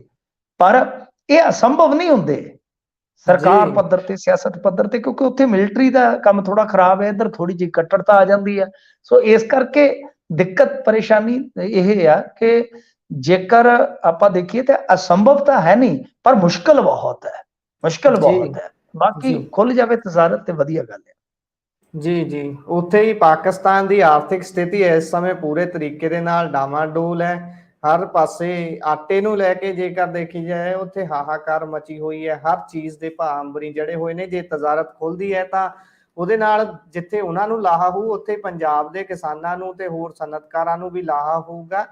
ਤੇ ਇੱਧਰ ਮੁੱਖ ਮੰਤਰੀ ਪੰਜਾਬ ਨੇ ਤਾਂ ਇੱਥੋਂ ਤੱਕ ਹੀ ਕਹਿਤਾ ਸੀ, ਜਿਹੜੇ ਸਾਡੇ ਵੱਲ ਸਮਗਲਿੰਗ ਕਰਦੇ ਨੇ ਨਸ਼ੇ ਦੀ, ਅਸੀਂ ਉਹਨਾਂ ਨਾਲ ਵਪਾਰ ਦਾ ਹੱਥ ਕਿਵੇਂ ਵਧਾ ਸਕਦੇ ਹਾਂ। ਇਸ ਤੇ ਕੀ ਟਿੱਪਣੀ ਕਰੋ? ਇਹਨਾਂ ਦਾ ਕੀ ਹੈ ਜੀ, ਇਹਨਾਂ ਦਾ ਕੀ ਹੈ? ਇਹਨਾਂ ਦੇ ਤਾਂ ਕੁਲਦੀਪ ਸਿੰਘ ਮੰਤਰੀ ਨੇ ਜਿਹੜੇ, ਇਹਨਾਂ ਨੇ ਤਾਂ ਅਕਤੂਬਰ 22 ਚ ਜਾ ਕੇ ਉੱਥੇ ਦਿੱਲੀ ਮੰਗ ਕੀਤੀ ਸੀਗੀ। ਜੀ ਇਹਨਾਂ ਦਾ ਕੀ ਹੈ? ਤੇ ਨਾਲੇ ਜੀ ਨਾਲੇ ਗੱਲ ਸੁਣੋ ਮੇਰੀ, ਬਈ ਨਗਾਰ ਖਾਨਿਆਂ ਚ ਨਾ ਤੂਤੀਆਂ ਦੀ ਆਵਾਜ਼ ਨੂੰ ਕੋਈ ਨਹੀਂ ਸੁਣਦਾ ਹੁੰਦਾ। ਜਦੋਂ ਜੀ ਜੀ ਖੋਲਣੀ ਉਹਨਾਂ ਨੇ ਆਪਦੇ ਲੈਵਲ ਤੇ ਫੈਸਲੇ ਕਰਨੀ, ਇਹਨਾਂ ਨੂੰ ਕਿਹਨੇ ਪੁੱਛਣਾ? ਇਹ ਤਾਂ ਹੈ। ਜੀ ਜੀ ਜੀ ਸੋ ਆਸ ਤਾਂ ਇਹੀ ਹੈ ਕਿ ਖੁੱਲਣੀ ਚਾਹੀਦੀ ਹੈ। ਜੇਕਰ ਕੋਈ ਆਖ ਰਿਹਾ ਹੈ, ਉਹ ਪੂਰੀ ਘੋਖ ਤੋਂ ਬਾਅਦ ਲਿਖ ਰਿਹਾ ਹੋਊਗਾ। ਸੋ ਤੁਸੀਂ ਚਾਨਣਾ ਪਾਇਆ ਖਬਰਾਂ ਦੇ ਉੱਪਰ। ਮਿੰਟੂ ਜੀ ਤੁਹਾਡਾ ਬਹੁਤ ਬਹੁਤ ਧੰਨਵਾਦ। ਸ਼ੁਕਰੀਆ ਜੀ, ਸਾਰਿਆਂ ਨੂੰ ਸਤਿ ਸ੍ਰੀ ਅਕਾਲ ਜੀ। ਸੋ ਤੁਸੀਂ ਪ੍ਰੋਗਰਾਮ ਸੁਣ ਰਹੇ ਹੋ ਖਬਰ ਤੇ ਨਜ਼ਰ। ਖਬਰਾਂ ਦੇ ਉੱਪਰ ਬੜੇ ਚੰਗੇ ਤਰੀਕੇ ਦੇ ਨਾਲ ਚਾਨਣਾ ਪਾਇਆ ਮਿੰਟੂ ਗੁਰਸਰੀਆ ਜੀ ਨੇ। ਸੋ ਹੁਣ ਇਸ ਦੇ ਵਿੱਚ ਅੱਗੇ ਵਧਦੇ ਹਾਂ। ਇੱਕ ਛੋਟੀ ਜਿਹੀ ਬ੍ਰੇਕ ਤੋਂ ਬਾਅਦ ਮੁੜ ਜੁੜਾਂਗੇ। ਤਦ ਤੱਕ ਲਈ ਧੰਨਵਾਦ।